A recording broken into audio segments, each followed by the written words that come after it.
Bonjour à toutes et tous. J'espère que vous m'entendez bien. Est-ce que peut-être vous Bonjour pouvez à tous. confirmer dans le chat si vous nous entendez bien? Ah oui, super. Ok, merci beaucoup. Je vois que on nous entend. Euh, Merci beaucoup à toutes et tous de vous connecter en cette fin du mois de juillet pour participer à cette réunion d'information sur l'appel à projet de la troisième fois de la troisième phase pardon, de Meet Africa. Euh, L'objectif de cette réunion d'information, c'est de vous représenter l'appel à projet, ses grandes lignes et de pouvoir répondre à vos questions. Donc, comment ça va se passer? On va commencer on va faire notre présentation et ensuite on gardera une bonne partie du temps de cette réunion pour répondre à vos questions. Ce qu'on vous propose, c'est donc de poser vos questions dans l'onglet questions qui est disponible juste à gauche de l'onglet chat. Vous pouvez donc publier une question et comme ça, vous pouvez voir les questions des autres participants et vous pouvez, alors je ne sais pas si c'est liker, mais en tout cas, vous pouvez soutenir les questions si vous avez la même, ce qui nous permettra d'avoir voilà, une priorisation un peu des questions. Et de toute façon, l'ensemble des questions qui sont posées aujourd'hui et des réponses qu'on va vous apporter seront publiées dans une FAQ qu'on publiera sur POPS donc qui sera disponible sur la plateforme à l'ensemble des candidats et candidates potentiels. Donc voilà, n'hésitez pas à poser vos questions dans l'onglet questions et on y répondra à la suite de notre présentation en fonction des questions qui sont les plus soutenues. Pour démarrer, peut-être juste pour qu'on se présente toutes les deux. Donc, je suis Colline Metz, je suis chef de projet adjointe sur cette troisième phase de Meet Africa et je suis avec Olympe, si tu veux te présenter. Oui, bonjour à tous et à toutes. Donc, je suis chargée administrative et financière sur le projet Meet Africa. Merci Olympe. Et pour démarrer cette présentation, on va donc, comme je disais, commencer par représenter rapidement le projet Meet Africa et ensuite aller dans le dur du sujet en vous présentant plus en détail l'appel à projet, reprendre son périmètre, les critères d'éligibilité, le contenu qui est attendu. On fera un point sur l'enveloppe financière et les conditions et les règles de cette enveloppe financière pour faire un point ensuite sur la procédure et le calendrier. Donc, pour vous représenter rapidement Meet Africa, c'est donc un projet qui en est maintenant à sa troisième phase. La troisième phase a démarré fin 2025 pour une durée de 3 ans. Donc, le projet courra jusqu'à fin octobre 2028. On est un projet financé par l'Agence française de développement et la région Île-de-France et mis en œuvre donc par Expertise France.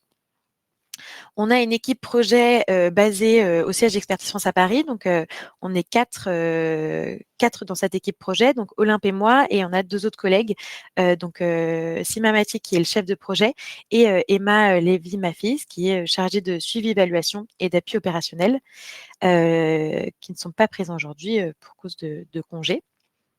Donc, l'objectif de Meet Africa, c'est de mobiliser le potentiel entrepreneurial des diasporas pour un développement économique, social et environnemental durable en Afrique.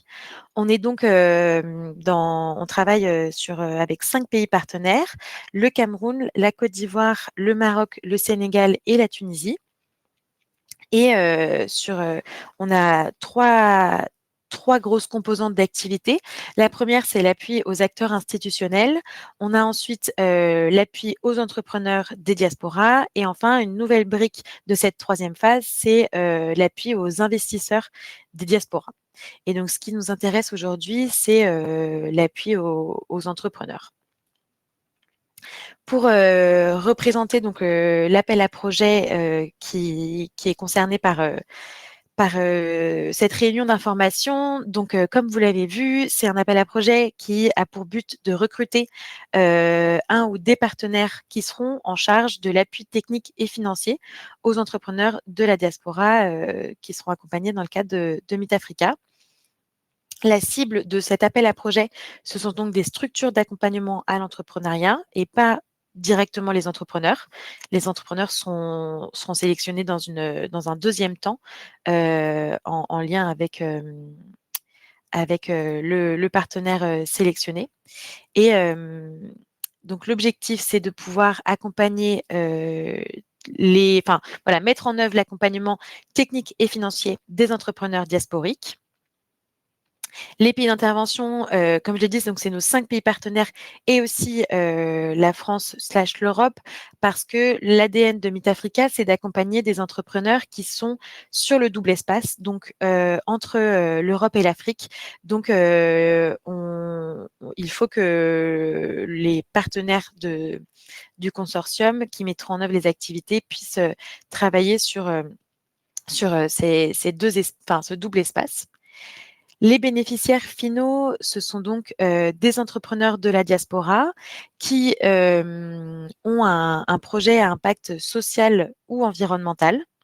On veut que ce soit des projets qui ont un fort potentiel d'impact et de croissance avec au moins 1 an d'existence juridique. Et voilà, qu'on puisse vraiment voir les activités, enfin la vie sur le double espace.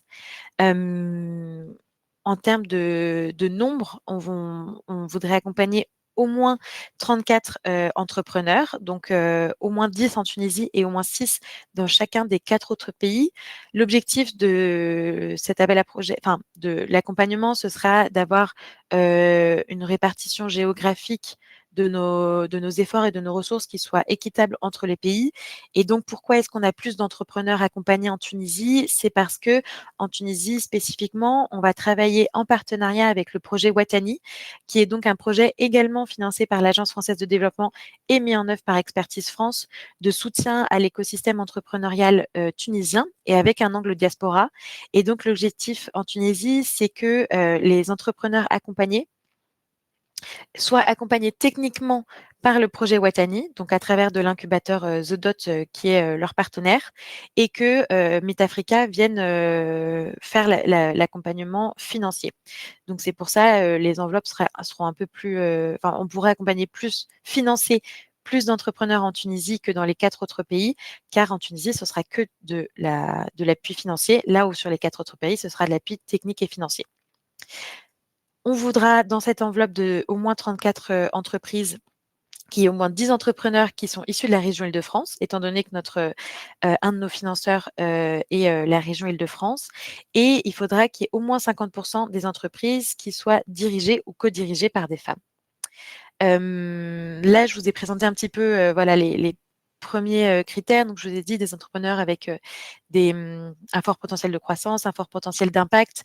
Et là, ces critères de 50% de projets co-dirigés ou dirigés par des femmes, issus de la région Île-de-France, etc. Le reste des critères de sélection, l'objectif, c'est de les définir en collaboration avec le partenaire sélectionné quand on préparera l'appel à candidature. Et donc, pour cet appel à projet, l'objectif, c'est que la durée de l'action se fasse entre 12 à 18 mois. Comme j'ai dit, le projet Meet Africa, il se clôturera en fin octobre 2028. Et donc, ça laisse entre 12 à 18 mois pour mettre en œuvre les activités et faire l'ensemble du reporting. Et je réponds juste à une question que je vois là de Ninon. Ce qui définit un entrepreneur issu de la région Île-de-France, donc ce sera plutôt le fait d'être originaire, enfin d'avoir vécu dans la région Île-de-France. Donc, qui peut candidater à cet appel à projet? On va donc soutenir enfin voilà, qui sera éligible.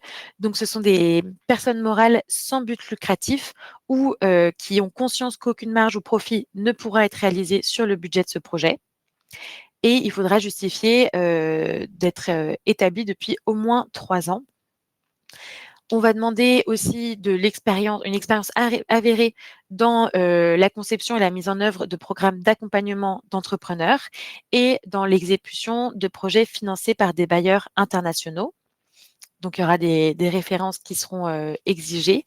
Sur l'accompagnement entrepreneurial, il faudra pouvoir prouver que de donner des exemples réussis de mise en œuvre de programmes d'accompagnement par rapport aussi aux besoins, notamment spécifiques des entrepreneurs de la diaspora. En termes de présence géographique, il faudra pouvoir prouver d'une présence effective ou de relais opérationnels solides en France et dans les 5 pays partenaires, donc Cameroun, Côte d'Ivoire, Maroc, Sénégal et Tunisie. Et en termes de capacité technique un peu spécifique, comme vous l'avez vu et entendu, on a une forte sur cette troisième phase de Meet Africa, on cherche à vraiment plus soutenir les femmes entrepreneurs et s'adapter à leurs besoins spécifiques. Et donc l'objectif, ce sera de pouvoir aussi proposer parmi les thématiques de soutien au moins 3 des 6 domaines prioritaires qui ont été identifiés dans notre plan d'action genre. Donc, je les rappelle rapidement, il y a la lutte contre les stéréotypes sur les femmes entrepreneurs, contre la violence et le harcèlement, l'accès au financement et le soutien à l'internationalisation de l'entreprise, le développement d'une stratégie d'intelligence artificielle et le renforcement des compétences technologiques, le positionnement en tant que chef d'entreprise et le renforcement du leadership, la gestion de la vie personnelle et de la parentalité, et la préservation de la santé physique et mentale. Donc voilà, il faudra pouvoir proposer dans le cadre de l'accompagnement proposé au moins 3 modules parmi ces 6 thématiques. Pour continuer, peut-être oui, ce que je peux préciser, c'est donc que l'objectif, c'est d'avoir soit un partenaire, soit un consortium de partenaires. Et je vois aussi une question sur la localisation des partenaires. Si vous avez des relais dans ces 5 pays et en France, vous pouvez être basé dans n'importe quel pays autre que ces 6 pays. En termes de missions clés qui seront que seront amenées à mettre en œuvre c'est les structures d'accompagnement qui seront sélectionnées. Donc la première, ce sera de sourcer et de sélectionner les entrepreneurs, donc via un appel à candidature qui sera ouvert et transparent. Comme je le disais, nous, on a déjà défini certains critères de sélection, mais l'objectif, c'est de les préciser et de les affiner avec le partenaire sélectionné pour mettre en œuvre ensuite un appel à candidature. Comme vous l'avez vu, on cherchera aussi à soutenir au moins 50% de femmes, des projets à impact social et environnemental.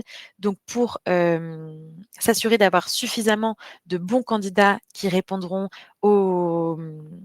à l'appel à candidature, il y aura un vrai challenge d'arriver à communiquer largement et à se faire connaître des entrepreneurs qui correspondent à nos critères pour s'assurer d'avoir suffisamment de bons candidats pour notre programme. Ensuite, il y aura la mise en œuvre de l'accompagnement technique avec au minimum un diagnostic personnalisé au début de l'accompagnement pour comprendre les besoins spécifiques de l'entrepreneur et pouvoir affiner un petit peu le parcours qui lui sera proposé et donc avec un mix de parcours individualisés et de sessions collectives. L'objectif aussi là qu'on va attendre dans la réponse de l'appel à projet, c'est que vous proposiez une formule d'accompagnement qui puisse répondre aux besoins spécifiques d'entrepreneurs de la diaspora qui existent, qui ont au moins déjà un an d'existence et qui ont l'objectif de se développer et des objectifs de croissance. La troisième brique, ce sera donc le soutien financier avec des subventions directes aux entrepreneurs entre 10 000 et 40 000 euros. idem, là, ce sera à définir en fonction des besoins de l'entrepreneur et de ses capacités à décaisser ces subventions sur le temps imparti. Et il faudra aussi assurer le reporting et le suivi évaluation. Ça, c'est un point vraiment important. Il faut que, voilà, enfin, les exigences de reporting vont être importantes sur cet appel à projet. Il faudra que le partenaire chef de file, il sera garant en fait du reporting auprès d'Expertise France pour l'ensemble des partenaires du consortium et pour les entrepreneurs. Donc, il y aura donc des subventions en cascade avec les subventions directes aux bénéficiaires. Et il se trouve que les entrepreneurs seront assujettis aux mêmes règles que les partenaires. Donc, voilà, il y a une grosse exigence de reporting. C'est quelque chose qui va être un point vraiment important de la mise en œuvre de cet appel à projet. Donc, on veut que vous l'ayez voilà, bien en tête et il faudra que le partenaire chef de file ait vraiment des compétences clés sur cet aspect-là. Et je vais laisser la parole à Olympe pour cette partie.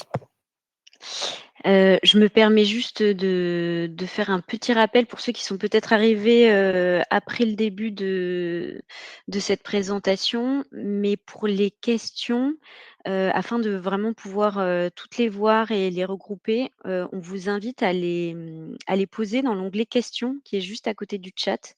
J'ai vu que certains, avaient reporté leurs questions dessus, mais donc, pour ceux qui ont posé leurs questions sur le chat, je vous invite à plutôt les poser dans l'onglet questions. Comme ça, on peut y répondre spécifiquement et tout le monde pourra les voir. Voilà. Alors je reprends la présentation. Donc concernant, l'appui financier aux entrepreneurs, nous souhaiterions qu'au minimum 60 du budget, total soit consacré à l'appui, financier direct aux entrepreneurs et que, 40 000 € maximum, soient subventionnés, par entrepreneur. Les modalités de décaissement, elles sont séquencées sur la base de jalons prédéfinis. Il y aura une première tranche qui représentera un préfinancement à hauteur de 30 du montant total et ensuite d'autres tranches sont ensuite à définir, qui en fait dépendront, de la consommation des préfinancements ultérieurs et qui seront aussi déclenchées, par la présentation et la validation par Expertise France de rapports financiers et narratifs intermédiaires. Ce seront des rapports financiers qui seront, semestriels, annuels et simplifiés avec aussi un rapport, final et le solde final représentera, 10 du montant total.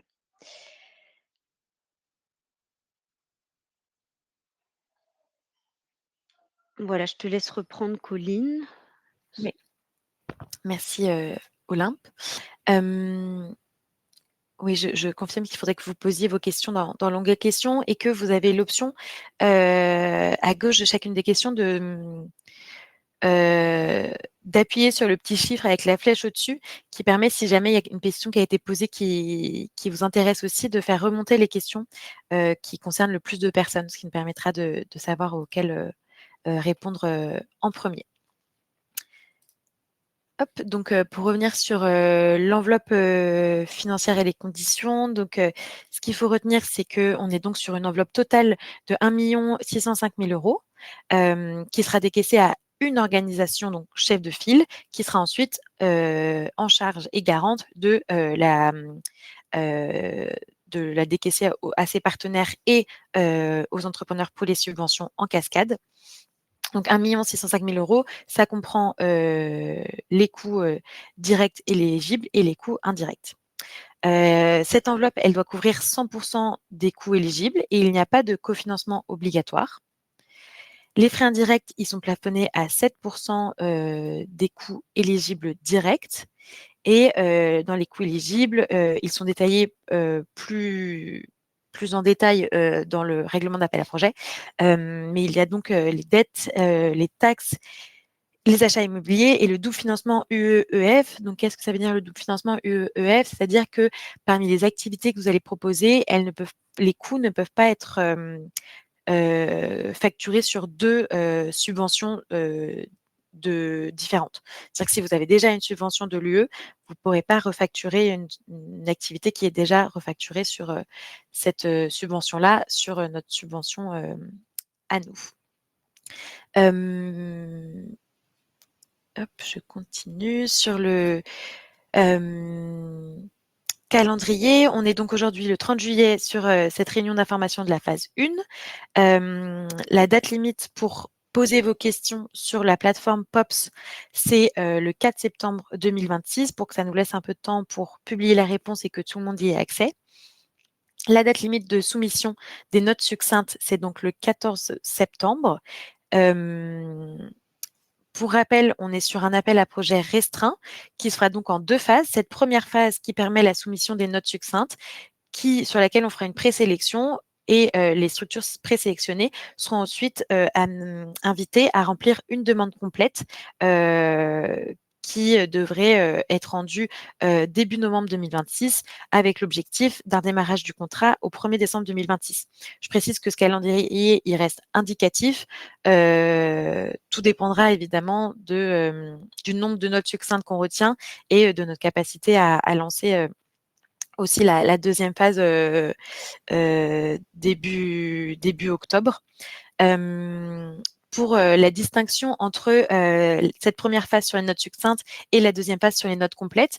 Donc, l'objectif de cette note succincte, c'est vraiment que vous puissiez construire l'idée du programme d'accompagnement et nous l'expliquer. Donc, vraiment que dans cette note succincte, nous, on puisse comprendre le projet que vous proposez, comment est-ce que vous souhaitez mettre en œuvre les activités pour atteindre les objectifs, qu'on comprenne vraiment bien la pertinence de l'action et comment les activités que vous proposez peuvent mener au changement souhaité. Il faudra aussi bien préciser le rôle de chaque acteur. Donc, si voilà, vous êtes plusieurs partenaires, comment est-ce que les différentes activités seront réparties entre les partenaires et quelle est la plus-value de votre proposition. Donc, il y a vraiment le qui, qui est le porteur de projet et ses partenaires, le quoi, quelles sont les activités qui seront mises en place, le comment, donc la méthodologie que vous proposez, quand le chronogramme des activités et où le lieu d'exécution du projet. En ce qui concerne le budget détaillé, il sera, lui, demandé dans les notes complètes. Donc, il n'y a pas de budget détaillé à rendre dans cette première phase. Il faut en revanche fournir une estimation de la subvention demandée ainsi qu'un pourcentage indicatif de cette contribution par rapport au coût éligible de l'action. Je vois que certains disent que vous ne voyez plus l'écran. Est-ce que c'est le cas pour tout le monde? Ou est-ce que c'est que pour certaines personnes? Parce que moi, je le vois encore, la présentation. OK. Alors écoutez, je vais repartager. On est sur le calendrier. Ah oui, bah, c'est ça, on est censé être sur le calendrier.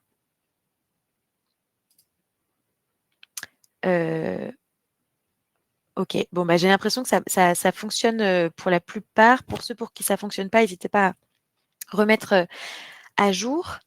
Et je précise, je crois que c'était une question, on partagera la présentation et comme je disais, on partagera les éléments, enfin voilà, une FAQ sur POPS. Je précise aussi que là, ce qu'on vous présente aujourd'hui, c'est toutes les informations qu'on vous donne aujourd'hui sont présentes dans le dossier de consultation sur POPS. Donc, il y a aussi, voilà, normalement, tout est déjà dans le dossier de consultation et notamment le règlement de consultation dans lequel on a essayé d'être quand même assez détaillé pour vous donner un maximum d'informations. Donc, pour reprendre, suite, vous allez remettre cette note succincte. Ce que vous devez remettre dans la note succincte, c'est détaillé dans l'annexe A du dossier de consultation. Donc, pour le redire rapidement, il y a une description de l'action qui doit faire 2 pages maximum et une pertinence de l'action sur 3 pages maximum. Et ce qui est important à savoir, c'est que les éléments qui sont définis dans la note succincte, donc ce que vous allez rendre dans la note succincte, ne pourront pas être modifiés dans la demande complète. Donc il faut quand même vraiment que voilà, vous ayez construit toute l'idée de l'accompagnement, que vous nous le présentiez et sur cette base-là, si vous êtes présélectionné pour passer à la phase 2, vous allez détailler ce que vous avez déjà expliqué dans la note succincte, mais il faut que ce soit déjà enfin, voilà, que les grandes lignes soient vraiment décidées dans la note succincte parce qu'elles ne pourront pas être changées dans la note complète. Comment est-ce qu'on va évaluer donc cette note succincte? C'est détaillé aussi dans le règlement de consultation. On a des critères d'évaluation et il y aura donc une note minimum à atteindre de 35 points sur 50 et les structures qui auront au-dessus de cette note-là seront présélectionnées.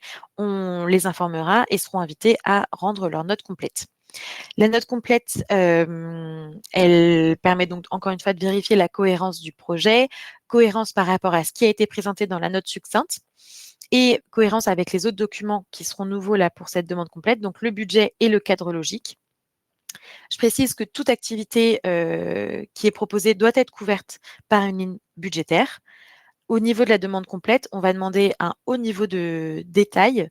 Là, on est sur une description de l'action et de son efficacité qui peut aller jusqu'à 14 pages, une méthodologie qui doit être détaillée sur 4 pages. On précisera la durée de l'action, les bénéficiaires, les résultats, le suivi évaluation et la durabilité. Et donc là, cette deuxième phase, les demandes seront notées sur 100 et donc on sélectionnera le meilleur, la meilleure proposition, celle ayant la meilleure note sur 100. Au niveau du budget, donc chaque coût du projet doit être prévu dans le budget. Comme je l'ai précisé tout à l'heure, il n'y a pas besoin de cofinancement sur cet appel à projet. Donc l'enveloppe de 1 605 000 € doit couvrir l'ensemble des activités. Chaque dépense, elle devrait être couverte par un justificatif car aucun profit n'est possible. On pourra donc financer des RH dans cette enveloppe. Il n'y a pas forcément de limite de pourcentage de RH par rapport aux activités, mais il faut que ce soit cohérent et réaliste par rapport à ce qui est proposé.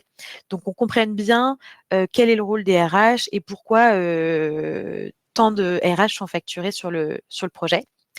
S'il y a des achats, il faut donc qu'ils respectent les règles de l'achat, enfin des achats d'Expertise France, tout simplement parce que c'est de l'argent public et qu'en en faisant une subvention à un autre acteur, l'acteur, le partenaire est régi aux mêmes règles qu'Expertise France en termes d'utilisation de l'argent public. Tout ça, c'est détaillé dans l'annexe 4. Et il y aura donc 7% de frais de gestion donc pour les coûts indirects sur l'ensemble de l'enveloppe. Enfin, pour candidater, donc on vous invite, comme je le disais, à télécharger l'ensemble des documents qui sont disponibles sur la plateforme POPS. Comme je disais, voilà, toutes les informations qu'on vous a données aujourd'hui, elles sont dans ce dossier de consultation. Donc, n'hésitez pas à vraiment essayer de bien le prendre en main pour. Je pense qu'une partie des réponses se trouve dans ces documents. Il y a le règlement et il y a toutes les annexes qui détaillent ce que vous devez rendre pour la note succincte. Vous pouvez également poser vos questions sur la plateforme POPS. Auxquelles vous pouvez les poser jusqu'au 4 septembre pour qu'on ait le temps d'y répondre avant la date limite de candidature. Et donc, on vous invite ensuite à soumettre votre note succincte avant le 14 septembre 2026 à 17h et ce, uniquement par voie électronique sur la plateforme POPS. Et donc, c'est l'organisation chef de file qui sera invitée à envoyer la réponse pour l'ensemble du consortium. Sur ce, la première partie, donc plutôt descendante de cette réunion d'information est terminée. Je vois qu'il y a beaucoup de questions encore dans le chat, donc vraiment, je vous invite à les poser plutôt dans l'onglet questions pour qu'on puisse y répondre. Et je vais regarder Les questions, ouais, vas-y Olympe. Tu peux trier par, vote, heu, pour, pour faire remonter celles qui ont eu le plus Ouais, de votes en priorité, plutôt que par trier date. par vote. Ouais, ouais, merci. Alors, il y a donc une question de Kenza concernant l'accompagnement technique. Est-il attendu qu'il soit délivré sur le double espace, à savoir en France, Europe et dans les 5 pays, ou uniquement dans les 5 pays ciblés? Pour ça, c'est plutôt attendu de votre proposition en tant que structure d'accompagnement à l'entrepreneuriat, que vous puissiez proposer dans votre proposition comment est-ce que vous souhaitez répondre à justement cette spécificité des entrepreneurs diasporiques qui sont sur le double espace. Donc, il n'y a pas d'exigence spécifique par rapport à ça, mais ce qu'on demandera, c'est que la réponse que vous apportez dans votre proposition d'accompagnement, elle soit justifiée par rapport à votre expérience d'accompagnement et votre connaissance de ces acteurs et que ce soit pertinent par rapport à votre proposition. Et pour ça, vous pouvez aussi imaginer voilà, un mix entre de l'hybride et ou du présentiel. Et là-dessus, on attend vraiment, voilà, enfin, nous, on a détaillé ce qu'on imaginait. Il y a toute la partie appel à projet qui est assez stricte par rapport, parce que voilà, ça répond aux procédures d'Expertise France. Et sur le contenu, on a détaillé ce qui étaient nos indispensables et on attend sur votre proposition que, voilà, en fonction de votre expertise, vos connaissances de ce public et des réalités des 5 pays partenaires, vous puissiez apporter aussi une proposition justifiée et avec voilà, vos propres idées. Donc Kenza, j'espère que j'ai répondu à ta question. Ensuite, une question d'Omema. Est-ce que le format d'accompagnement doit uniquement être présentiel ou bien pour accompagner présentiel et distanciel? Eh bien ça, je viens d'y répondre. Donc effectivement, on pourra combiner du présentiel et du distanciel, sachant que enfin voilà, même en France ou en Europe, les entrepreneurs accompagnés ne seront pas forcément tous de Paris ou de France. Donc, il faudra être assez flexible et donc proposer aussi des solutions par rapport à ce profil-là. Ensuite, une question de Leslie. L'accompagnement doit se faire sur combien de mois ou d'années? Les entrepreneurs vont-ils s'installer dans le pays africain pour entreprendre ou vont-ils entreprendre depuis la France? Les REPAD d'Île-de-France déjà rentrent en Afrique qui entreprennent comptent-ils? Donc, l'accompagnement, comme je disais, la durée de l'action totale de l'appel à, enfin du contrat avec le consortium, le partenaire qui mettra en œuvre les activités, c'est de 12 à 18 mois. 18 mois, ce sera le maximum parce que ça nous amène à, en gros, juin 2028, qui sera la date limite pour laquelle le partenaire pourra nous envoyer ses justificatifs et ses derniers rapports financiers pour que nous, on puisse ensuite rentrer dans une période de clôture avant la fin du projet MidAfrica.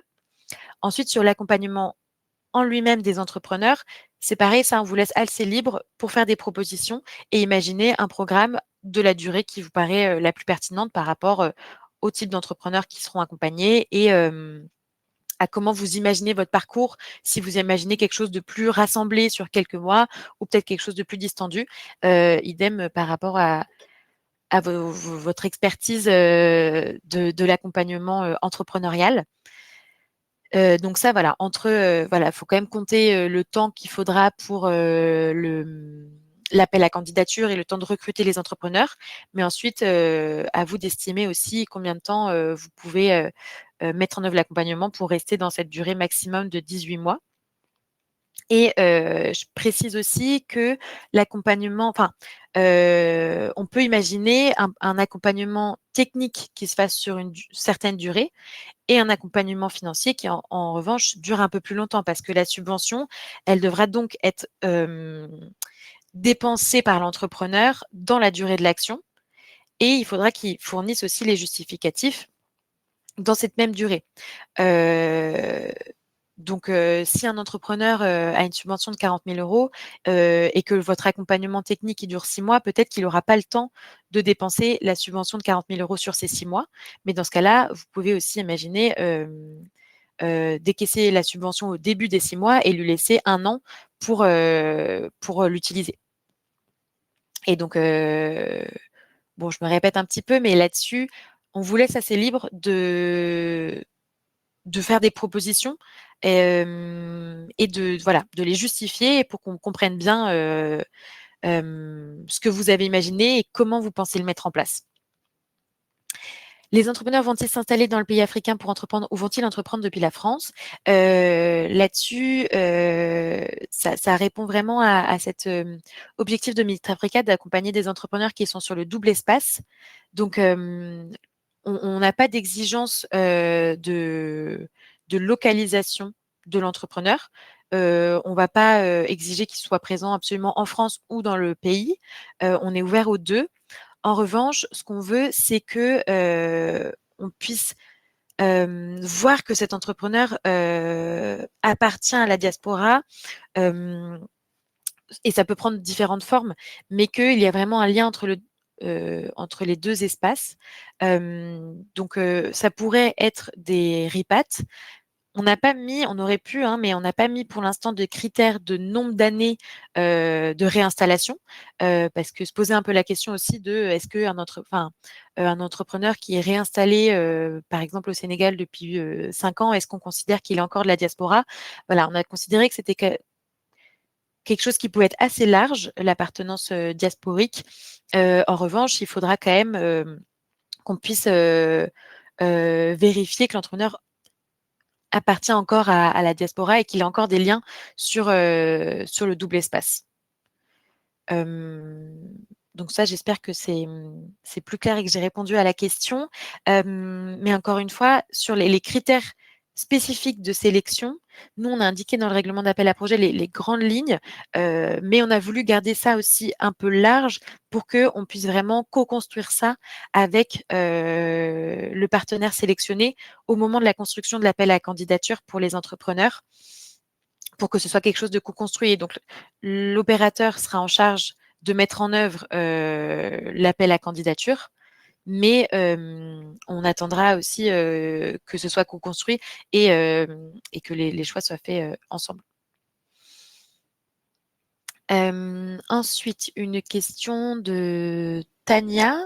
Expertise France encourage-t-elle la mise en relation entre structures candidates avant le 14 septembre et prévoit-elle un espace ou un annuaire pour faciliter la constitution de consortiums? Alors, tout à fait. Il faudra que voilà, s'il y a des consortiums qui sont constitués, il faudra qu'ils soient constitués avant le 14 septembre. Donc, il faut que dans la note succincte, on sache déjà qui est le consortium, qui est le partenaire chef de file et quel est le rôle de chacun. En revanche, on n'a pas prévu d'espace ou d'annuaire pour faciliter la constitution de consortium. Ça, c'est quelque chose à faire de votre côté. Et donc, je vous invite à vous rapprocher de partenaires pertinents. Peut-être que l'onglet chat de cette réunion peut aussi vous permettre de prendre des contacts potentiels, mais il faudra que le consortium soit déjà constitué pour le rendu de la note succincte. Alors maintenant, une question de Rachid. Est-ce que les porteurs de projets de la diaspora africaine installés dans l'un des 5 pays ciblés sont éligibles? Ou l'appel est-il strictement réservé à la diaspora de ces pays vivant en Europe? Donc ça répond aussi un peu à la question de Leslie, à laquelle j'ai répondu.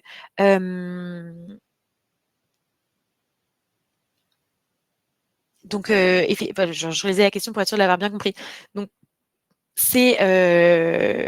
voilà, les deux sont éligibles à partir du moment où on continue à voir qu'ils sont actifs sur le double espace, soit parce que c'est des personnes qui vivent dans les deux, qui font des allers-retours entre les deux pays, soit parce qu'ils ont encore des liens assez forts avec leur ancien pays d'installation, ou ça pourrait être par exemple aussi parce que les activités de l'entreprise sont aussi sur le double espace. C'est vraiment l'ADN de Meet Africa, l'objectif de soutenir ces entrepreneurs qui créent un lien entre l'Europe et l'Afrique. Et donc, il faudra que ces entrepreneurs, voilà, qu'on puisse le voir d'une manière qui soit, voilà, elle pourrait être assez large et je pense que dans le recrutement, ce serait intéressant aussi dans le recrutement des entrepreneurs de voir comment ils l'expliquent par eux-mêmes cette appartenance au double espace. Et je précise également que on a donc 5 pays partenaires. Donc, il faudra que les activités des entrepreneurs aient lieu dans un de ces 5 pays, mais ça peut être un entrepreneur qui est de la diaspora d'un autre que ces 5 pays. Par exemple, sur la phase 2, on avait un entrepreneur qui était de la diaspora centrafricaine et qui entreprenait au Sénégal depuis la France. Et ben ça, c'est un entrepreneur qui est éligible, par exemple. Mais encore une fois, enfin, là, je pense que vous posez ces questions-là aussi pour construire votre proposition, mais vraiment les critères très spécifiques de sélection, ils seront définis conjointement avec le partenaire sélectionné et Expertise France avant de lancer l'appel à candidature. Pouvez-vous faciliter la rencontre des structures intéressées par le projet? Demande Béatrice. C'est ce que demandait aussi Tania. Nous, on ne fait pas ça. Mais voilà, je vous invite, je pense que l'onglet chat de la réunion peut être une bonne occasion de prendre des contacts avec de potentiels partenaires. Et voilà, nous, c'est pas nous qui allons le faire, mais on vous invite à prendre des contacts. La question de Bruno, le soutien financier à l'endroit de l'entrepreneur peut-il être fait sous forme de prêt d'honneur plutôt qu'en subvention? Malheureusement, non. On pourra uniquement faire une subvention directe aux entrepreneurs et pas de prêt d'honneur parce que là, l'outil financier qui a finalement été sélectionné est et la subvention directe et donc qui n'est pas une forme pas un outil remboursable pour des raisons notamment contractuelles avec nos bailleurs. Voilà, alors je vois qu'il y a d'autres questions qui sont montées. Une question de Marc. Est-ce que les entrepreneurs non enregistrés de façon formelle mais justifiant d'une activité seront éligibles? Alors nous, on voudrait que ce soit des entrepreneurs qui justifient quand même d'au moins 1 an d'existence et pour ça, qu'ils aient donc qu'ils soient enregistrés de façon formelle. Sur la phase 2 de Meet Africa, les entrepreneurs accompagnés étaient principalement des entrepreneurs en idéation. Et là, on souhaite accompagner des entrepreneurs qui soient quand même plus matures. Et pour ça, on trouve ça important qu'ils puissent justifier quand même de l'enregistrement de leur statut juridique. Notamment parce qu'en fait, voilà, pour pouvoir décaisser des subventions à ces entrepreneurs, il faudra qu'ils soient enregistrés de façon formelle. En revanche, si c'est des entrepreneurs qui sont sur le double espace, on peut imaginer des entrepreneurs qui auraient d'abord enregistré leur entreprise en France, mais qui ne l'ont pas encore enregistrée dans le pays où ils mènent leur activité, par exemple le Maroc. Mais dans ce cas-là, enfin voilà, s'ils justifient d'un enregistrement en France, ils pourront être éligibles même s'ils n'ont pas encore leur statut au Maroc. J'espère que je suis claire parce que je ne vois pas vos, vos réactions. Si jamais mes réponses ne sont pas suffisamment claires, n'hésitez pas à reposer une question. Ensuite, on a donc une question d'Issa. Pouvez-vous clarifier si des structures privées sont éligibles? Je vois que seules les organisations sans but lucratif sont concernées. Alors, les structures privées sont éligibles à condition qu'elles aient conscience qu'aucun profit aucun profit ne peut être réalisé sur cette action. Donc, c'était sur cette slide. Voilà, on voit le petit astérix en bas à gauche ou avoir conscience qu'aucune marge ou profit ne peut être réalisé sur le budget du projet. On est sur de l'argent public et donc sur cette subvention, on ne peut pas faire de profit. Donc, une structure privée est éligible à condition qu'elle ne réalise pas de profit sur le budget de ce projet-là. Je l'ai précisé aussi dans le budget, il faudra que chaque dépense soit couverte par un justificatif, car il n'y a pas de profit possible. Hop. Je vais boire un petit coup parce que ça fait quand même 47 minutes que je parle toute seule. Alors, maintenant, une question de Cara. Est-ce que les structures d'accompagnement doivent avoir une présence dans les 6 pays ou vous allez éventuellement choisir plusieurs structures d'accompagnement? Alors, l'objectif, c'est que le consortium ait une présence ait une présence dans les 6 pays. C'est-à-dire que si le chef de file est par exemple présent en France et en Tunisie, il faudra qu'il ait des partenaires ou des relais opérationnels solides dans les 4 autres pays, Maroc, Sénégal, Côte d'Ivoire et Cameroun. Et ça, c'est à vous de construire ce consortium en amont de la réponse de la note succincte, du rendu de la note succincte. Donc, à vous de constituer un consortium avec des partenaires qui vous complètent en termes de répartition géographique. On a ensuite une nouvelle question de Tania. Le seuil de 60% de soutien financier aux tiers s'apprécie-t-il globalement ou pays par pays, sachant qu'il doit être l'objet principal de l'action en Tunisie, mais pas dans les 4 autres pays? Donc, le seuil de 60% qui sera dédié au soutien financier, il s'apprécie globalement sur l'enveloppe totale. Oui, bah voilà, sur l'enveloppe totale. Et on aimerait que ce soit une répartition, qu'en termes de budget, la répartition soit quand même équitable selon les différents pays. Mais oui, le seuil de 60%, ce sera apprécié globalement. Question de Marcel.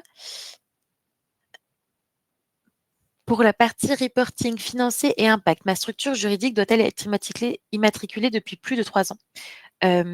Oui, en fait, les critères d'éligibilité qui s'appliquent au partenaire chef de file devront s'appliquer aux partenaires également du consortium. Et cela justifie parce que, comme je l'ai dit tout à l'heure, la partie reporting, ça va être une partie vraiment, vraiment importante du travail du consortium. On sait que c'est une charge qui est assez lourde et donc voilà, le fait de pouvoir prouver la capacité opérationnelle et financière et une existence depuis plus de 3 ans était pour nous importante pour pouvoir s'assurer que ce serait fait correctement parce qu'on voilà, on sait que c'est une charge importante. Est-ce que cette présentation sera partagée ultérieurement? Oui, on la partagera sur POPS et on partagera une FAQ. Bonjour, faut-il impérativement une présence dans les 5 pays ou pouvons-nous avec des relais opérationnels dans 3 des pays et d'autres pays africains? Comme je disais, il faut que le consortium ait des relais dans les 5 pays. Donc si vous avez déjà des relais dans 3 des pays et pas dans les 2 autres, je vous invite à rechercher des partenaires qui auraient une présence ou un relais opérationnel dans les 2 autres pays pour construire un consortium.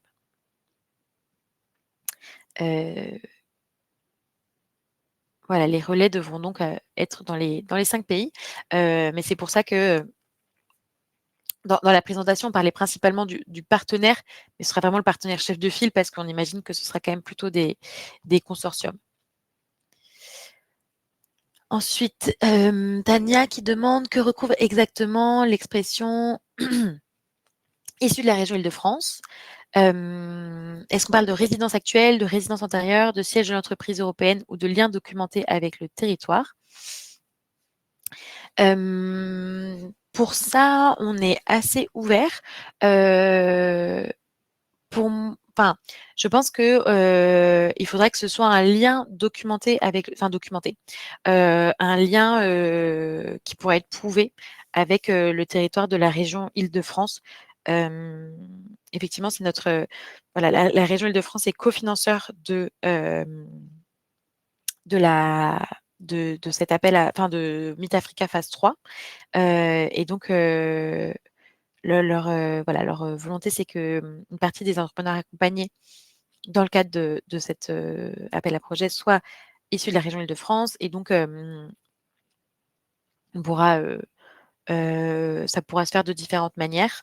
Mais je pense que la manière la plus large dont on peut le dire, c'est un peu comme je disais sur le double espace. Je pense que ça peut être ça peut s'exprimer de différentes manières, mais il faudra pouvoir le prouver qu'il y a eu un lien pendant longtemps. Imaginons que c'est un entrepreneur qui a vécu pendant plusieurs années en région Île-de-France et qui se réinstalle dans un des 5 pays partenaires. Ça pourra être considéré comme issu de la région Île-de-France. Ensuite, une question de Kenza. Quel sera le rôle des experts nationaux de Meet Africa dans la mise en œuvre de ce contrat? Seront-ils impliqués dans les activités prévues par le partenaire? Comment articuler la collaboration avec eux? Les experts nationaux de Meet Africa, c'est vrai que je ne l'ai peut-être pas précisé au début. Donc, comme je l'ai dit au début, on est une équipe de 4 personnes, une équipe projet basée au siège donc d'Expertise France à Paris. Et on travaille avec 6 experts locaux qui sont notre relais, notre ancrage territorial dans les pays d'intervention. Ce ne sont pas des salariés d'Expertise France, c'est des consultants qui sont des consultants long terme. Et donc, sur leur rôle dans la mise en œuvre de ce contrat, il pourrait être multiple. Je pense qu'on peut notamment imaginer que ce seront des relais essentiels pour l'identification des candidats potentiels, des entrepreneurs qui voudraient candidater à l'appel à candidature. Ils pourront aussi être mobilisés dans une part des activités, mais comme je le disais, le budget total du contrat, l'enveloppe budgétaire, elle doit quand même couvrir l'ensemble des coûts. Et dans ces coûts, notamment les coûts RH, ne seront pas refacturés les experts locaux. Donc, il faut que ce soit plutôt un appui opérationnel, mais qu'ils ne seront pas intégrés dans votre budget. Donc, il ne faut pas que la mise en œuvre des activités repose uniquement sur ces experts locaux. Ils pourront être des relais et des appuis. Et ça, c'est voilà, quelque chose que vous pouvez aussi imaginer, une manière de les mobiliser de manière cohérente et équilibrée par rapport aux ressources humaines qui seront proposées sur le projet de votre côté. Et comment articuler la collaboration avec eux? Ça, ce sera plutôt dans la mise en œuvre. On mettra en lien le partenaire avec ses experts. Et comme je disais, vu que c'est des consultants, nous, c'est des consultants qu'il faut qu'on mobilise. Ils ne sont pas à temps plein sur le projet. Donc, ce sera une discussion à avoir entre le partenaire Expertise France et les experts pour voir comment ils peuvent s'impliquer et appuyer la mise en œuvre. Et voilà, comment on décide à quelle hauteur on décide de les mobiliser, sachant qu'ils sont aussi mobilisés sur d'autres activités du projet. Donc, pour résumer, ils sont mobilisables, mais il faut que ce soit équilibré avec votre proposition et ce que vous allez proposer. Il y a Yosr qui demande si un seul projet sera gagnant. Effectivement, sur cet appel à projet, on retiendra qu'un seul partenaire dans le sens de partenaire chef de file, donc qui pourrait être chef d'un consortium, mais on retient qu'un seul opérateur qui mettra en œuvre l'ensemble de ces activités. Une question ensuite de Virgile. Le chef de file ou l'incubateur doit-il justifier d'un montant minimum de chiffre d'affaires ou d'une capacité financière sur les 3 dernières années, comme cela est souvent exigé dans certains appels à projets? Alors, ça, je me permets de juste rouvrir le dossier. En termes de capacité, comme je disais, il y aura une exigence de prouver les capacités organisationnelles et opérationnelles et financières. Et pour ça, alors on l'avait noté, je vais juste ressortir ce qu'on avait mis parce que je ne connais pas par cœur. Tac, tac, tac. Donc pour démontrer la capacité organisationnelle et financière du partenaire chef de file, on va notamment regarder des expériences réussies en termes de reporting à des bailleurs internationaux, les capacités de reporting en interne, la part de la subvention prévue dans le chiffre d'affaires total de l'organisation. Est-ce qu'il y a un système de comptabilité qui est déjà en place? Est-ce qu'il y a un système d'audit interne? Est-ce qu'il y a des ressources humaines qui ont de l'expérience dans le reporting et l'audit de ce type de subvention? Et au niveau organisationnel, ce qu'on va regarder, c'est la taille de l'organisation, le nombre de salariés, le nombre d'années d'existence. Est-ce qu'il y a d'autres partenaires sur le consortium? Donc, est-ce qu'on estime qu'il y a suffisamment de ressources humaines et de capacités de l'ensemble des partenaires pour mettre en œuvre l'ensemble des activités qui sont proposées? Est-ce qu'il existe des procédures internes qui sont déjà structurées en termes de passation de marché, en termes de gestion du personnel, en termes de lutte contre la fraude? Comme j'ai dit, en tant que subvention, vous allez gérer de l'argent public et donc en cette qualité-là, les exigences en termes de suivi et de reporting sont assez élevées. Et on pourra aussi observer et estimer cette capacité via le budget qui sera proposé qui sera détaillé dans la note complète, si on le trouve réaliste et cohérent par rapport à ce qui est proposé. Est-ce qu'il y a suffisamment de ressources humaines, enfin, est-ce qu'on estime qu'il y a suffisamment de ressources humaines qui sont proposées pour mettre en œuvre l'ensemble des activités? Est-ce que la répartition du budget selon les différentes activités, elle nous paraît aussi réaliste et cohérente? Donc oui, il y aura tout à fait une évaluation de ça. En revanche, il n'y a pas de montant minimum de chiffre d'affaires. Toutefois, il faut que surtout l'organisation chef de file, elle, elle puisse démontrer qu'elle a les capacités de mettre en œuvre un projet d'1 605 000 €. Donc si le chiffre d'affaires est assez faible, cela risque d'affecter notre analyse, notre évaluation de la capacité financière de la structure.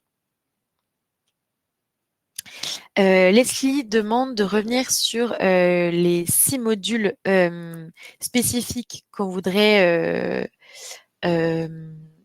liés à l'accompagnement spécifique des femmes entrepreneurs et sur lequel il serait attendu que l'accompagnement propose au moins 3 modules spécifiques, enfin 3 modules. On voudrait qu'il y ait au moins 3 modules parmi ces 6 qui soient proposés dans l'accompagnement fait aux entrepreneurs. Ils sont détaillés dans le règlement d'appel à projet, mais je peux les remettre. Je vais vous les remettre dans le chat. Comme ça, vous les aurez, parce que c'est vrai que de toute façon, à l'oral, c'est toujours un peu rapide.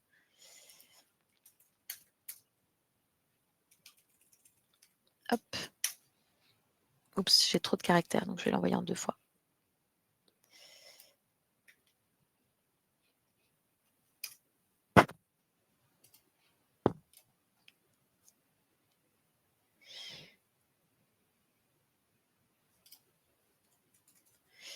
J'ai trop de caractères, donc je l'envoie en 2 fois. Hop. Et voilà. Donc ça, ce sont les 6 domaines en fait qui ont été déterminés par l'équipe et on a été appuyé par une consultante pour construire un plan d'action genre.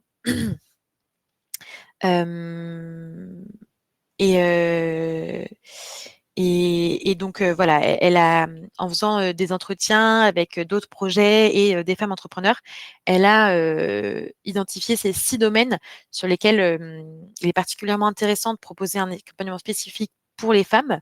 Et donc, voilà, il sera demandé que dans l'accompagnement que vous proposez, dans les thématiques que vous proposez, il y ait au moins 3 modules qui soient sélectionnés parmi ces 6 thématiques. Hop, je reprends le fil de mes questions. Tac. J'en étais donc à Yors. Est-ce que les entités qui ont déjà gagné un projet MidAfrica sont éligibles pour bénéficier de ce fonds aussi? J'imagine que la question, c'est est-ce que les précédents, enfin les partenaires sur la phase 2 sont éligibles pour répondre à cet appel à projet? Donc, je sais, enfin voilà. Yosrot, vous me direz si j'ai bien compris la question. Mais oui, tout à fait. Il n'y a pas d'exclusion pour des partenaires qui auraient déjà été soutenus, enfin déjà été partenaires pardon sur la phase 2 ou la phase 1. Et pour ce qui est des entrepreneurs, enfin voilà, les lauréats de la phase 2, ils pourront aussi être éligibles pour l'accompagnement s'ils répondent aux critères de cette phase 3. Question de Tania, l'étape 7, information sur l'évaluation des demandes complètes est datée du 14-10, soit avant l'étape 6, dépôt des demandes complètes au 2-11. Quelle est la bonne date? Alors, le 14 octobre, c'est la date à laquelle on imagine pouvoir faire une deuxième réunion d'information, donc comme celle-ci, pour les structures sélectionnées pour répondre aux demandes complètes. Et donc, l'objectif, c'est qu'on fasse cette réunion d'information le 14 octobre pour un dépôt le 2 novembre. Donc, il y a quand même un peu de temps entre la réunion d'information et le dépôt des demandes complètes, 2 novembre. Encore une fois, je répète, ce sont des dates quand même indicatives, c'est notre objectif. Si jamais voilà, elles sont amenées à évoluer un petit peu, si on n'arrive pas à tenir les délais, mais on a quand même comme objectif de contractualiser fin 2026 pour laisser le temps de mettre en œuvre les activités. Comme je disais, vu que c'est entre 12 à 18 mois, il faudrait qu'on démarre le contrat fin 2026 au plus tard. Question de Marois, en tant que structure d'accompagnement, dois-je être présent dans tous les pays? Une seule structure d'accompagnement n'a pas besoin d'être présente dans tous les pays, mais en revanche, le consortium qui répondra à l'appel à projet doit pouvoir justifier d'une présence ou d'un relais effectif dans les 5 pays. Une autre question de Marois, peux-tu mieux nous expliquer le cas de la Tunisie? Elle a disparu. Je la trouve plus. Mince, là, Oui, pour moi aussi, elle a disparu. remontée. Donc, oui, je pense qu'elle a été supprimée ou remontée. Oui. Mais pour ah oui, si, je la retrouve là. Peux-tu mieux nous expliquer le cas de la Tunisie et nous dire qui peut candidater? Si je comprends bien, en Tunisie, le chef de pays et les autres, c'est bien ça. Alors, là, ce qu'on demande sur... alors, je ne sais pas si la question, c'est sur les structures d'accompagnement ou les entrepreneurs. Si, je comprends. OK. Donc, sur la Tunisie, MidAfrica sera partenaire avec le projet Watani qui travaille avec The Dot pour l'accompagnement technique. En revanche, du coup, ce qu'on va demander, c'est que le consortium ait un partenaire ou un relais capable de décaisser des subventions en Tunisie, étant donné que ce sera que du soutien financier. Donc, vous n'avez pas besoin de travailler avec là, dans le cadre de la constitution de ce consortium, il n'y a pas besoin de se rapprocher de The Dot parce qu'eux seront en charge de manière autonome de l'accompagnement technique. En revanche, il faut que vous puissiez justifier d'un relais capable de décaisser des subventions en Tunisie, étant donné qu'on sera uniquement chargé de l'accompagnement financier. Et même si je dis que The Dot sera autonome sur la mise en œuvre de l'accompagnement, l'objectif, c'est aussi qu'une fois que le partenaire sera sélectionné, on le mette en relation avec The Dot pour que ça se fasse en bonne intelligence et que l'accompagnement technique mis en œuvre par The Dot et l'accompagnement financier qui sera mis en œuvre par notre partenaire MidAfrica puisse se faire dans des bonnes conditions. Mais donc, je répète, il n'y a pas besoin là de se rapprocher de The Dot pour constituer le consortium. Vous devez juste trouver un partenaire capable de décaisser des subventions en Tunisie. Les auto-entreprises sont-elles éligibles dans un consortium? Ça, faudrait que je vérifie.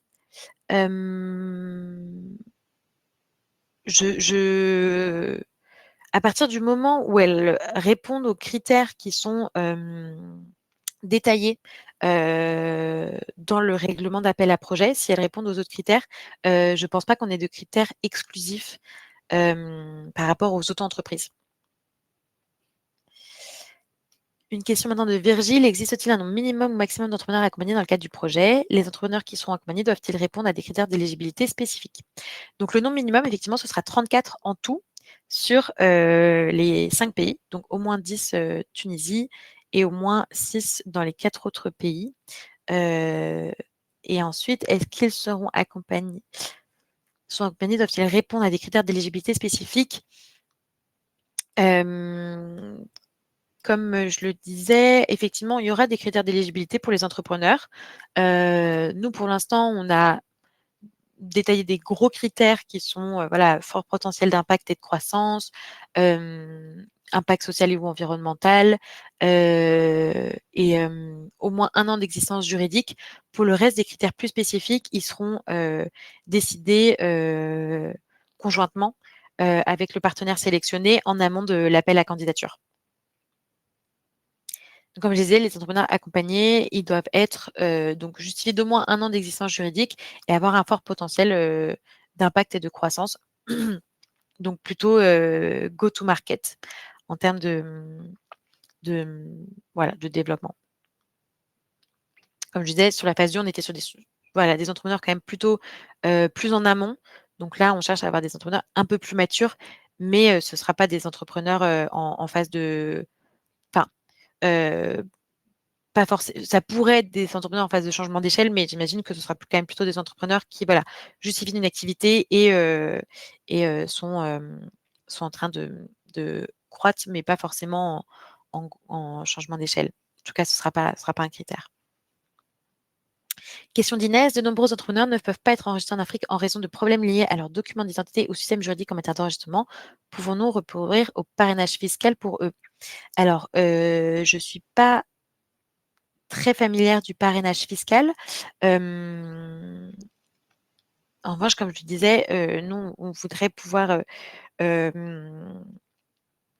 vérifier qu'ils ont au moins une existence juridique en France, s'ils ne l'ont pas encore dans le pays dans lequel ils mettent en œuvre l'ensemble de leurs activités. En termes de parrainage fiscal, je ne connais pas très bien ce système, mais je pense que ça pourrait être, être enfin voilà, ça pourrait être éligible.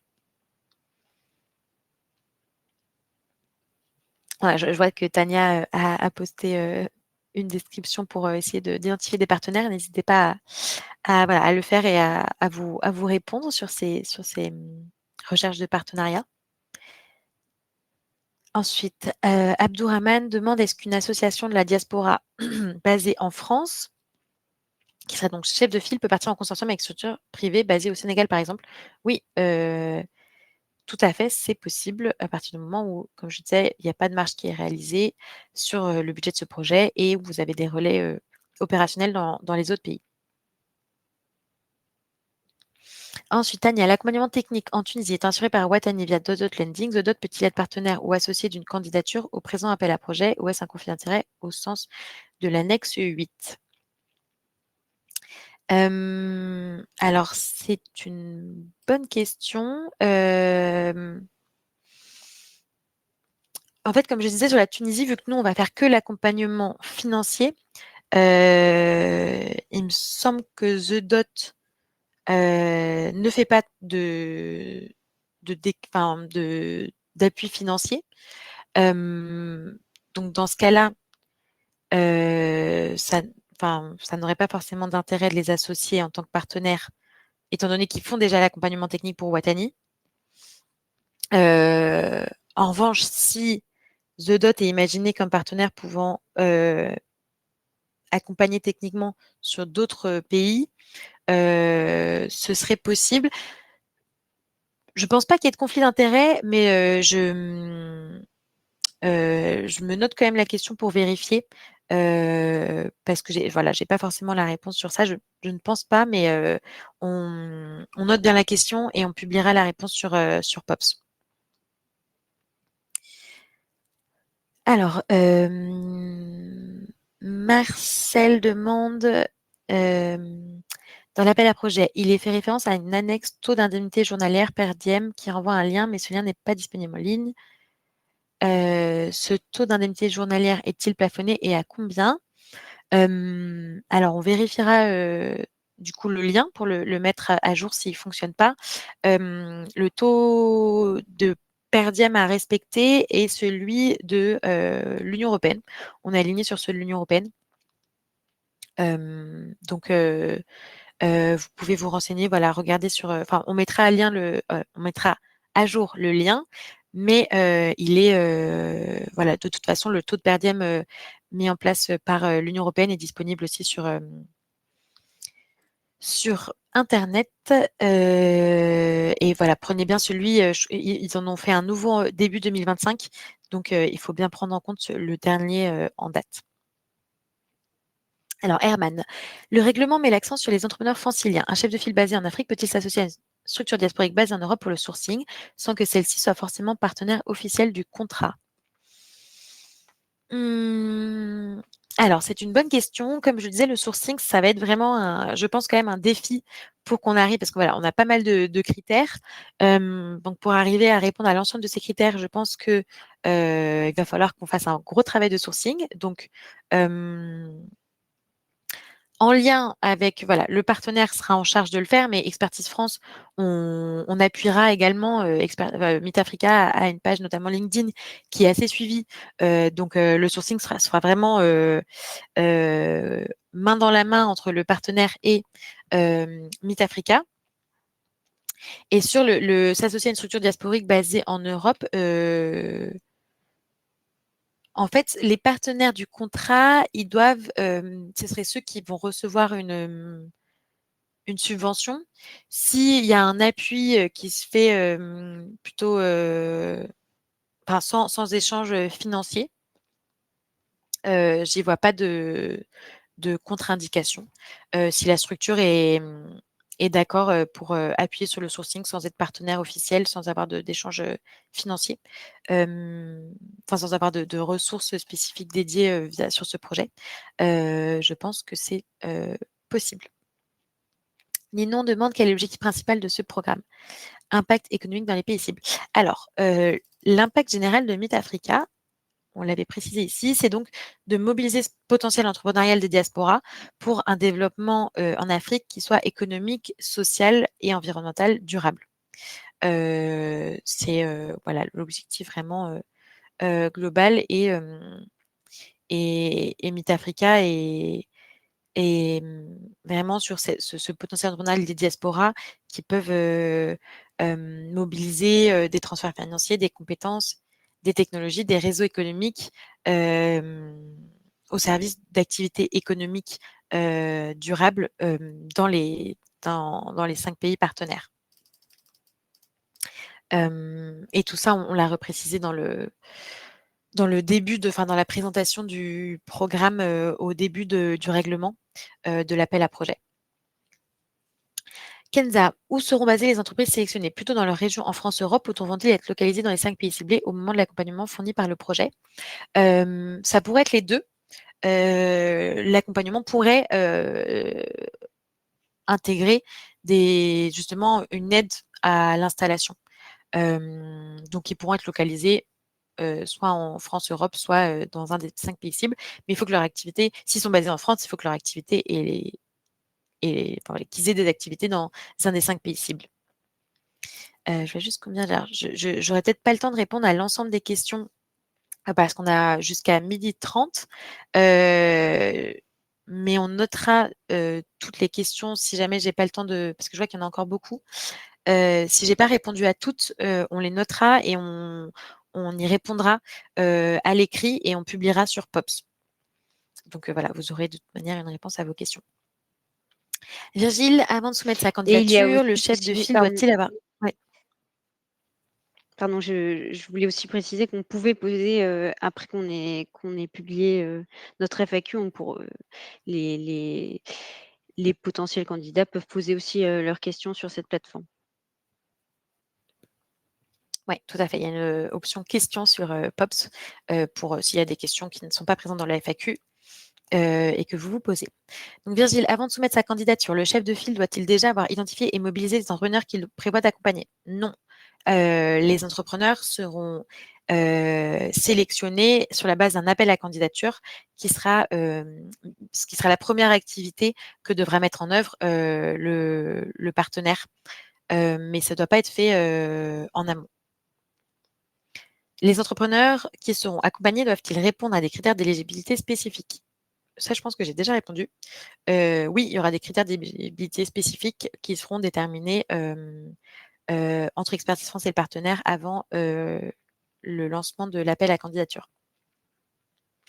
Alors, Serge redemande les thématiques concernant le genre, donc je les ai renvoyées dans le chat et elles sont précisées dans le règlement d'appel à projet. Oumeima dit que le lien vers l'ARPES... Ah oui, j'ai vu. Cette question n'est pas disponible, accessible depuis le Maroc. C'est un lien, c'est une plateforme française. Donc ça, on va regarder, on va se renseigner, mais c'est vrai que c'est pas dans notre main. Enfin, c'est une plateforme de l'État français, donc on va essayer de se renseigner pour voir en termes d'accessibilité. On va voir si on peut faire quelque chose. Mais voilà, c'est pas vraiment dans notre main. GMUL demande qui verse la subvention aux bénéficiaires, l'AFD ou le prestataire retenu. Alors, la subvention, là, sera versée, l'ensemble de la subvention sera versée au prestataire chef de file, au partenaire chef de file. Et ensuite, c'est ce partenaire chef de file qui sera en charge de décaisser les subventions à ses autres partenaires du consortium, s'il y en a, et aux entrepreneurs. Donc voilà, le partenaire, il aura la grosse enveloppe d'1 605 000 €. Et sur cette base, ce sera à lui de décaisser les subventions prévues aux autres partenaires et aux bénéficiaires. Et il sera aussi du coup garant du reporting et des justificatifs de l'ensemble des dépenses. Donc c'est pour ça que le chef de file, il faut vraiment que ce soit une structure qui soit habituée à ce type de reporting parce que voilà, il sera garant et responsable de l'ensemble des dépenses de cette subvention, même celle des autres partenaires et des entrepreneurs. S'il vous plaît, pouvez-vous donner des exemples de frais de gestion? Demande Daniel. Nous, on va pas regarder le détail des frais de gestion. Les frais de gestion, c'est donc, enfin, vous allez faire une enveloppe des coûts éligibles directs et sur le total de cette enveloppe-là, vous aurez 7 % de frais de gestion. Donc, c'est des coûts indirects. Je pense qu'ils doivent être détaillés dans le règlement. Mais c'est voilà, vous sélectionnez les coûts éligibles directs que vous pouvez refacturer directement sur la base du projet et sur cette base, vous proposez 7 % de frais de gestion qui sont des frais en plus. Mais si je ne m'abuse, on ne C'est des regardera frais pas forcément le support. détail. Enfin, Olympe, voilà, Oui, les frais de gestion, c'est c'est des souvent frais support. des frais support, qui sont pas alloués spécifiquement au projet, qui va être financé. Donc, ça peut être, par exemple, le salaire, de personnes, qui travaillent dans l'administration, globale de l'organisation, mais, qui ne sont pas, dédiées spécifiquement au projet. Ou, des coûts, qui concernent Merci la Olympe. structure, Ouais. l'établissement, voilà. Ouais, c'est les frais qui sont portés par la structure, mais de manière indirecte. Et donc, c'est pour ça qu'il y a ces 7 % de frais de gestion. Merci Olympe pour la précision. Tania demande, dans la grille d'évaluation de la demande complète, le point 2.4 est affiché à 5 points, mais le règlement précise qu'une demande sans partenaire y obtient 10. Une candidature sans partenaire est-elle donc mieux notée qu'une candidature en consortium? Non, alors ça, on ira revoir dans le règlement, mais non, on va pas mieux noter une candidature seule qu'une candidature avec consortium. Alors, Silly demande pourquoi restreindre l'accès à cette consultation en seule structure non lucrative.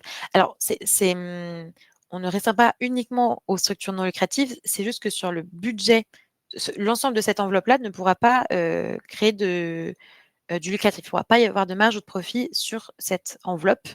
Donc, une structure lucrative peut y répondre, peut y accéder, mais sans faire aucun profit sur cette enveloppe. Et tout simplement parce que c'est de l'argent public et donc on ne peut pas faire du profit sur de l'argent public. Alors, je pense que j'ai déjà répondu sur qui décaisse la subvention. Donc, nous, on va décaisser au partenaire principal qui décaissera ensuite aux partenaires et aux entrepreneurs. Virgile, est-ce qu'une entreprise basée au Bénin peut postuler seule ou peut-on se mettre en consortium avec une entreprise dans les 5 pays? Alors, une entreprise au Bénin peut postuler, mais elle ne pourra pas postuler seule parce que, comme c'est indiqué, il faut qu'il y ait des relais opérationnels dans les 5 pays et en France. Donc, une capacité à mettre en œuvre de l'accompagnement technique et financier dans les 5 pays. Donc, c'est pas restrictif d'être basé au Bénin. En revanche, il faudra être en consortium. Raymond demande, est-ce qu'il y a un nombre de jours hommes déjà défini qui est attendu sur la partie accompagnement non financier? Alors non, il n'y a pas de jours hommes déjà défini. C'est à vous de proposer en fonction de ce que vous estimez nécessaire par rapport aux activités que vous allez proposer. Alors, Lamine, un projet coporté par des entrepreneurs associés de la diaspora peut-il être éligible? Le dispositif exige-t-il un porteur unique? Non, on n'exige pas de porteur unique. Peut y avoir des consortiums et d'ailleurs, on imagine qu'il y aura plutôt des consortiums étant donné que, voilà, on sait que c'est beaucoup d'activités à mettre en œuvre, c'est beaucoup de pays. Donc, on encourage tout à fait les consortiums. Marc demande, même si on souhaite uniquement accompagner des entrepreneurs au Sénégal et en Côte d'Ivoire, si on a déjà une présence en France, on doit tout de même être présent dans les autres pays. Alors, dans le cadre de cette enveloppe budgétaire, il faudra qu'il y ait des entrepreneurs qui soient accompagnés sur nos 5 pays partenaires. On ne pourra pas faire uniquement Sénégal et Côte d'Ivoire. Si votre entreprise, si votre structure, elle accompagne des entrepreneurs uniquement au Sénégal et en Côte d'Ivoire, il faudra vous mettre en consortium avec des organisations qui accompagnent les entrepreneurs sur les 3 autres pays avec une présence en France, enfin une présence, ou en tout cas un relais en France, pour que les 5 pays soient couverts. Nous, il faudra vraiment qu'il y ait des entrepreneurs des 5 pays qui soient accompagnés. Virgile, le chef de file ou l'incubateur doit-il justifier d'un montant minimum de chiffre d'affaires? Alors ça, j'ai déjà répondu. Alors Abiba demande, quand vous parlez de profil, vous parlez de quoi? Alors je ne sais pas à quoi ça se réfère. Où est-ce que j'ai marqué profil?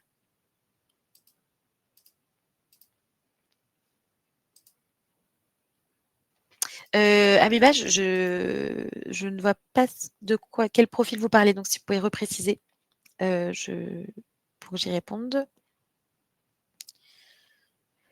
Lou Tanding demande si on est une SAS en termes de statut juridique d'investissement en Afrique avec la diaspora, est-on éligible?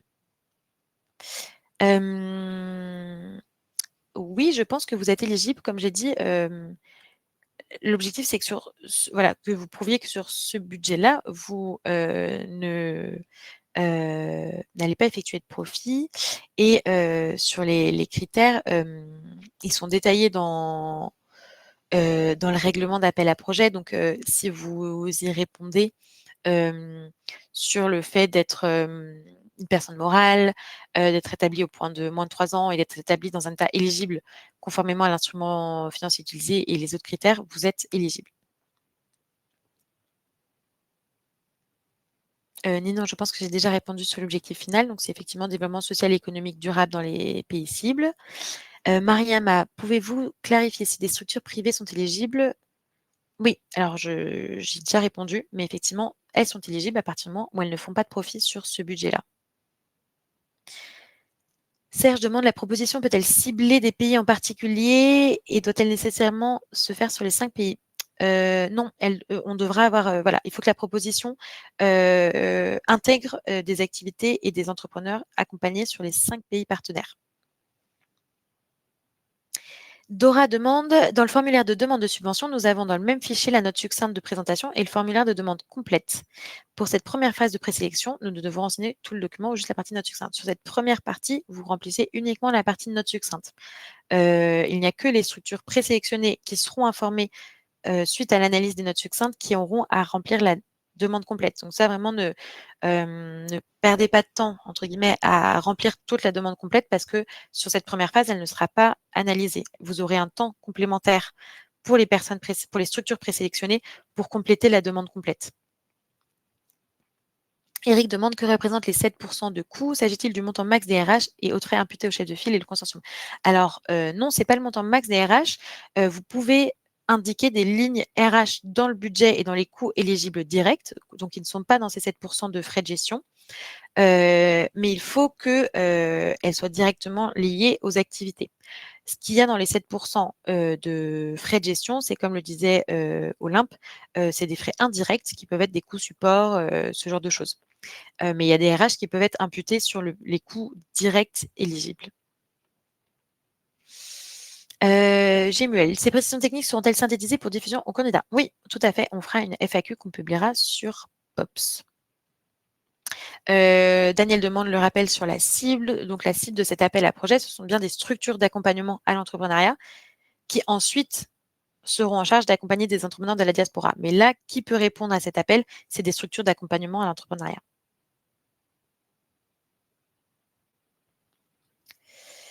Marc demande pourquoi le projet n'a pas été sélectionné il y a 3 ans. Alors, moi, je ne serais pas en mesure de vous répondre parce que, enfin, voilà, on n'était pas sur ce projet-là. En revanche, comme j'ai, enfin, là, on sélectionne une structure qui a la meilleure note. Donc, si vous n'êtes pas sélectionné pour l'analyse des notes succinctes, c'est que vous n'aurez pas atteint le minimum de 35 sur 50. Et sur la deuxième phase, on sélectionnera la structure qui aura la meilleure note. Donc voilà, si vous n'êtes pas sélectionné, sur la première phase, c'est que vous n'avez pas atteint 35 sur 50 et sur la deuxième phase, c'est que vous n'avez pas eu la meilleure note. Béatrice, si c'est un consortium, comment évaluerez-vous l'expérience et les réalisations? Ça, il faut, voilà, donner des exemples concrets du chef de file et des partenaires de mise en œuvre de projets d'accompagnement avec des chiffres clés qui peuvent prouver que l'expérience est réussie.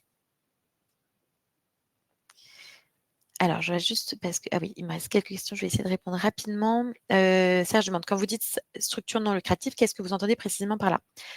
Je l'ai déjà répété plusieurs fois, je pense que la question a été posée avant. Ça peut être une structure lucrative à partir du moment où ce budget-là, cette enveloppe-là, ne permet pas de réaliser du profit. Virgile, donc oui, tout à fait. Les entreprises ou incubateurs basés au Bénin sont éligibles à condition que vous pouvez mettre en œuvre des activités avec des relais opérationnels solides dans les 5 pays partenaires. Est-il possible que 2 chefs de file ou 2 incubateurs se mettent en consortium ou en association pour soumettre une candidature commune? Alors, il n'y aura qu'un seul chef de file. Vous pouvez tout à fait construire un consortium, c'est même recommandé. En revanche, une seule structure sera chef de file et donc à vous de vous mettre d'accord. Pour ça, comme je disais, le chef de file sera garant et responsable de l'ensemble du reporting pour Expertise France. Donc, je vous recommande que le chef de file sélectionné soit la structure ayant le plus d'expérience et le plus de capacité en termes de opérationnel et financière pour assurer ce reporting-là. Parce que ce sera vraiment une grosse charge. Donc, c'est comme ça que vous pouvez peut-être choisir. Ah ouais, une association qui a 1 an d'existence n'est pas éligible au projet. Non, malheureusement, ce ne sera pas éligible. On met cette exigence parce que voilà, on a des grosses exigences en termes de reporting qu'on considère difficiles à remplir en ayant moins de 3 ans d'existence. Denis, j'ai cru entendre le 4 septembre, 4 ou 14 septembre. Donc, le 4 septembre est la date limite pour envoyer vos questions sur POPS, si vous en avez encore. Le 14 septembre, la date limite pour envoyer vos notes succinctes. Donc, je répète, 14 septembre, 17h, date limite pour envoyer vos notes succinctes. On a enregistré la vidéo et faudra qu'on vérifie, mais on va essayer de la publier sur Pops. Et si elle n'est pas publiée, on publiera la présentation et la FAQ qui reprendra les questions posées et les réponses. Oui, il faut avoir des relais dans les 5 pays d'Aura, en plus de la France. Comme je dis, si vous, en tant que structure individuelle, vous ne l'avez pas, il faudra vous mettre en consortium avec des structures qui ont des pays complémentaires aux vôtres. Peut-on revenir, demande Daniel, sur la répartition du budget? Le point sur le solde de 10% n'était pas clair. Ah oui. Alors, sur le budget, il faudra donc que 60% de l'enveloppe totale, donc 1 605 000 euros, soit consacré au minimum à l'appui financier direct aux entrepreneurs. C'est-à-dire que c'est 60% du budget total sur l'appui financier direct aux entrepreneurs, 40% sur l'accompagnement technique.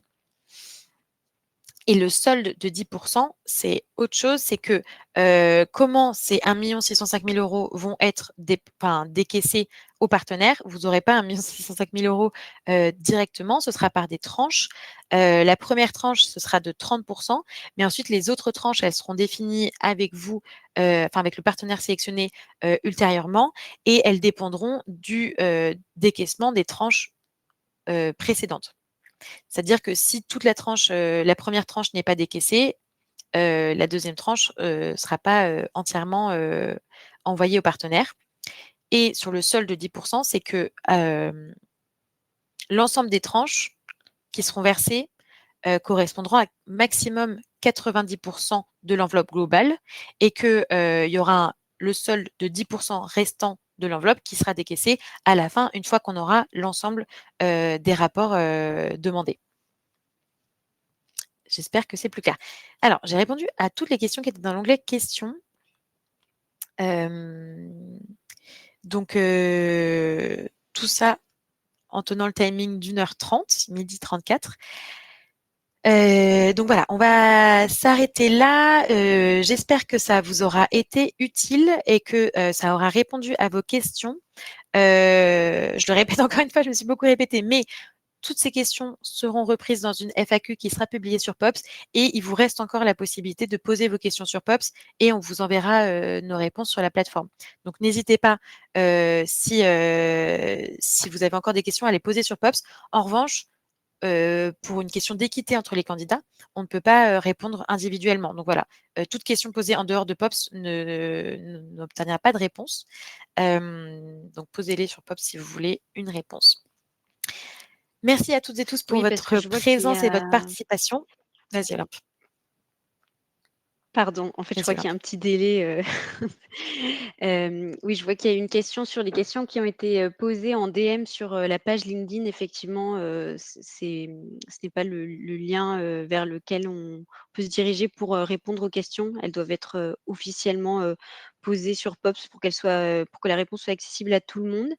Et je précise aussi que dans le chat, il y a eu plusieurs, initiatives qui ont été lancées afin de créer, du réseau entre vous. Il y a un groupe, WhatsApp qui a été créé, par Martin et aussi un Google, Doc, pour, que vous puissiez, mettre vos coordonnées et présenter vos structures. Merci. Merci beaucoup, Olympe. C'est super de voir qu'il y a des initiatives qui se lancent pour vous rassembler. N'hésitez pas. On a hâte de lire vos notes succinctes à partir du 14 septembre. Donc, écoutez, travaillez bien pour construire ces projets et avec plaisir pour lire prochainement vos notes. Et on vous souhaite à toutes et tous une excellente journée et un bel été. Merci beaucoup et à bientôt. Merci.